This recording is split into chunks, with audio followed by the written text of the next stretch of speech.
பிதா சுதன் பரிசுத்த ஆவியின் பேராலே ஆமேன். ஆண்டவர் உங்களோடு இருப்பாராக, உம் ஆன்மாவோடும் இருப்பாராக.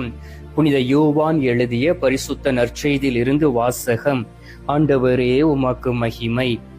அதிகாரம் 3, இறை வார்த்தை 16.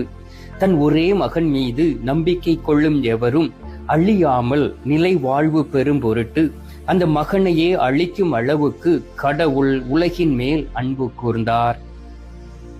கிறிஸ்துவின் வாழ்வு தரும் நற்செய்தி. கிறிஸ்துவே உமக்கு புகழ்.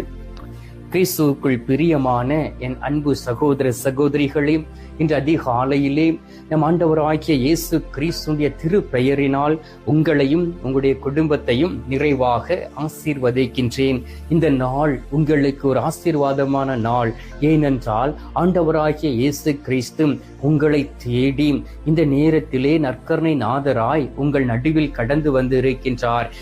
யாரெல்லாம் விசுவாசத்தோடு இந்த செய்தியை கேட்டு அவருடைய வார்த்தைகளை மனதில் நிறுத்தி ஜெபிக்கிறீர்களோ, உங்களுக்கு அருளையும் அன்பையும் இரக்கத்தையும் நிலை வாழ்வையும் தர அவர் திட்டமாக இருக்கின்றார். எனவேதான் இந்த நாளிலே உங்களை பார்த்து சொல்லுகின்றார், என் மகனை உனக்காக பரிசாக கொடுத்தேனே, என்னுடைய மகனை உன்னுடைய பாவங்களுக்காக கொடுத்தேனே, என்னுடைய மகன் அவருடைய பரிசுத்த இரத்தத்தை சிந்தி உன்னை மீட்டு ரட்சித்து இருக்கின்றாரே, இன்னும் நீ பாவத்தில் வாழ்ந்து கொண்டு இருக்கின்றாயே, என் மீது அன்பு காட்டாதபடி உலகத்தின் மீது அன்பு கூர்ந்து உன்னுடைய பிள்ளைகள் மீது அன்பு கூர்ந்து வாழ்ந்து கொண்டு இருக்கின்றாயே, எந்த நாள் நீ என்னிடம் திரும்பக்கூடிய நாளாக இருக்கும் என்று சொல்லி ஆண்டவர் உங்களை பார்த்து கேட்கின்றார். பிரியமானவர்களே, நாம் கடவுளுடைய பிள்ளைகள், அவருடைய சாயலாக படைக்கப்பட்டவர்கள். எனவே தன்னுடைய ஒரே பேரான மகனை இந்த உலகத்திற்கு அனுப்பினார்.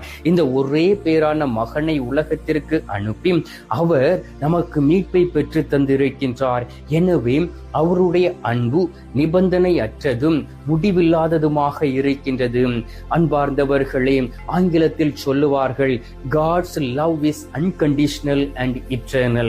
கடவுளுடைய அன்பும் நிபந்தனை அற்றது, முடிவு இல்லாதது. அந்த அளவுக்கு ஆண்டவர் நம்மை அன்பு கூர்ந்தபடியினால் நீங்களும் நானும் இந்த உலகத்திலே வாழ்ந்து கொண்டு இருக்கின்றோம். எவ்வளவோ பாவங்களை செய்திருக்கின்றோம், எவ்வளவோ குற்றங்களை புரிந்திருக்கின்றோம், எவ்வளவோ வேதனையான காரியங்களை செய்து கடவுளை காயப்படுத்தி இருக்கின்றோம்.